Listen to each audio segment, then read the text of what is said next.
के गर्नु जिन्दगी यस्तै छ।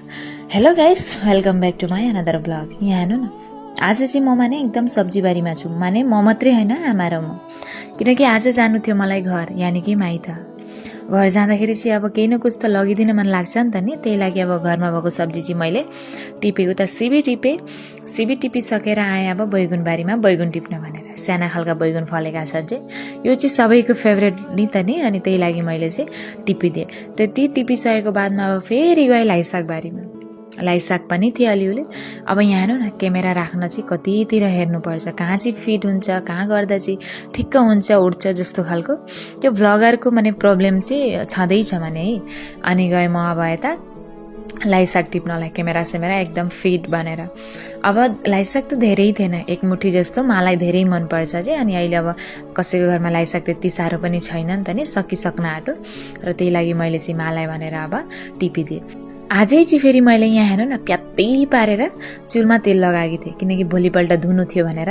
राति त भुसुक्कै भएर बिर्सेछु, त्यही लागि दिउँसै उ गरेँ भोलिपल्ट धुन्छु भनेर। अनि यता मलाई भाइ लिन आइपुग्यो। भाइसित चाहिँ स्कुटीमा चढेकी छु म, तर मलाई डर डर जस्तो लागिरहेछ, अलिकति टेढो भएर चलाउँछ चाहिँ। अनि यता ल्याइदिएँ मैले मालाई कसैले। मा चाहिँ के ल्याइदिस् हो, के ल्याइदिस् भनिराख्नु भएको थियो। माने मेन गरी चाहिँ म गएको थिएँ अब यता श्राद्ध पनि थियो, अनि यता मा घर पनि जानु थियो भनेर यता बडाउ गएर चाहिँ श्राद्ध थियो। अनि यता श्राद्ध सकेर बडाउटीकोहरू लगाइदिन थाल्नुभयो। त्यसको बादमा अब म पसेँ गुरुजीलाई रोटी बनाउन भनेर। अब म पसेँ भने एक दुईवटा मात्रै है, अरू त भाउजूले बनाइसक्नु भएको थियो। त्यही लागि लास्ट दान चाहिँ अब एक दुईवटा म बनाइदिन्छु दिनु भनेर म थालेँ अब रोटी पकाउनु भनेर। अब गेसमा रोटी कति राम्रो हुन्छ। म त आगोमा त फुलाउनै जान्दिनँ, गेसमा त साह्रै राम्ररी फुल्छ। अब बुइनीले त भेटेँ कि क्यामेरा, यहाँ हेर्नु न, अब चाहिँ मेरो उठाउँछु है भनेर। अनि यता श्राद्ध सक्यो, खाइबै गरेर बुहारीको पनि जाने बेला भयो। यता फुच्चीको माया अनि त्यत्तिकै बिचमा आइपुग्नुभयो मेरा फुपूको छोरीहरू। उहाँ हेर्नु है, डाइलग सुन्नु दिदीहरूको।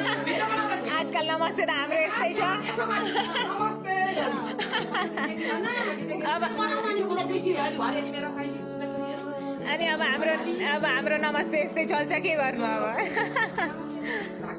ओ देख्नुभयो, मोबाइल नचलाउनेको हातले चल्छ, हाम्रो यो मोबाइलले चल्छ।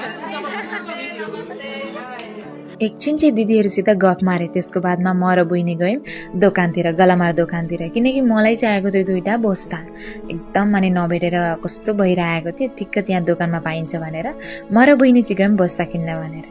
अब त्यत्तिकै बिचमा अँध्यारो भयो। अब लिन आइपुग्नु भयो मेरा बुढा चाहिँ। अब घर त आउनै पर्यो र सबैसित बिदाई मागेर म आइपुगेँ घर। हुन्छ त गाइस।